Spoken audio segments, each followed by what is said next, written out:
Halo, assalamualaikum warahmatullahi wabarakatuh. Balik lagi di KP Channel seputar fintech dan pinjaman online.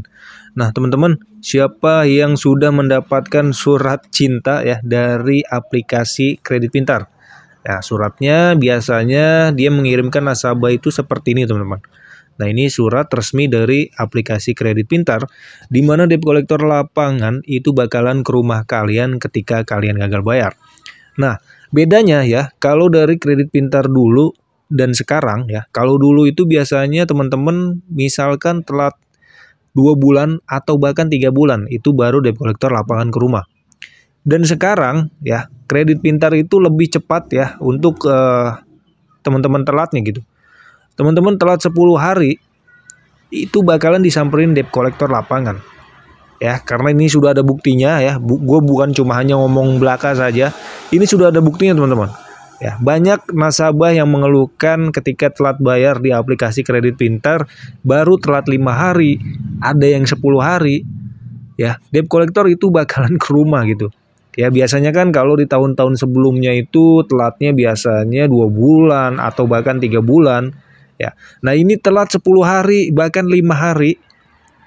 Itu debt collector sudah datang ke rumah, teman-teman.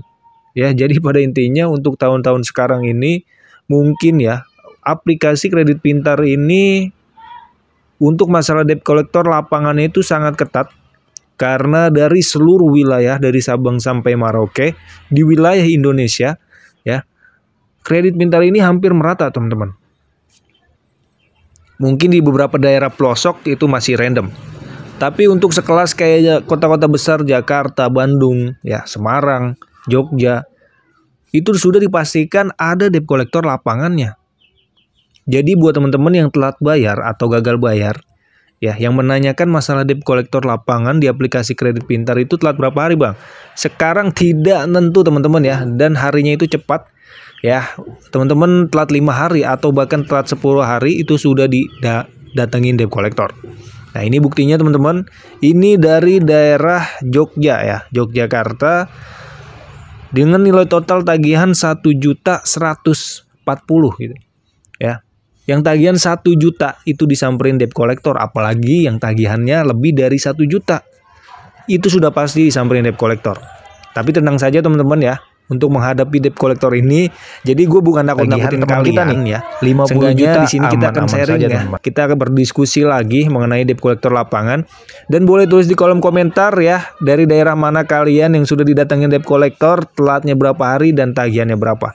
Oke, kita sharing lagi. Nah, untuk selanjutnya gue akan memberitahukan teman-teman ya, ini menurut dari beberapa pengalaman dan pengalaman gue pribadi ketika menghadapi debt collector Kredit Pintar ya. Yang pertama, teman-teman harus melihat dulu nih surat tugasnya, kemudian identitas itu harus jelas. Apakah ini benar-benar dari Kredit Pintar atau dari pihak ketiga? Ya, biasanya Kredit Pintar ini bekerja sama kepada pihak ketiga. Ya, pihak ketiga yang disebut dengan FC lapangan, teman-teman. Nah, apabila teman-teman sudah mendapatkan identitas dan surat tugas yang jelas, kemudian sambut debt collector itu dengan baik ya. Teman-teman omongin aja, kalau misalkan belum ada dananya, jawab jujur ya. Jangan diada-adakan atau jangan menjanjikan. Misalkan teman-teman menjanjikan kepada debt collector, "Bang, saya bisa bayarnya tanggal segini." Nah, nanti debt collector tersebut bakalan ke rumah kalian lagi. Jadi pada intinya nggak usah nggak usah dijanjikan lah. Kalau ada uang saya bayar, kalau nggak ada uang ya mau gimana, kan seperti itu gitu, teman-teman. Ya. Nah, yang ketiga, teman-teman harus menghadapinya dengan enjoy, dengan santai gitu. Ya, ini yang paling penting karena banyak nasabah sebelum debt collector lapangan datang itu mentalnya down. Akhirnya stres, gugup, tidak bisa berbicara kepada debt collector. Akhirnya dia stres sendiri gitu. Itu jangan sampai, teman-teman ya. Mau tagihan ratusan jutaan ya hadapin aja dengan santai. Ya, sekali lagi gue katakan dengan santai dan jangan panik. Itu yang paling penting. Oke, teman-teman? Ya, jadi sampai sini paham ya untuk menghadapi debt collector lapangan. Apabila debt collector lapangan itu berbuat arogan, nah apa yang harus kita lakukan? Rekam ya, sediakan HP, handphone, videoin dan laporkan.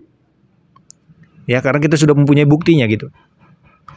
Tapi sejauh ini untuk debt collector kredit pintar itu ya terbilang sopan-sopan teman-teman ya. Jadi jangan panik lah. Intinya jangan panik aja. Oke? Ya mungkin segitu aja ya video kali ini. Semoga bermanfaat. Sampai jumpa ke video selanjutnya. Thank for watching.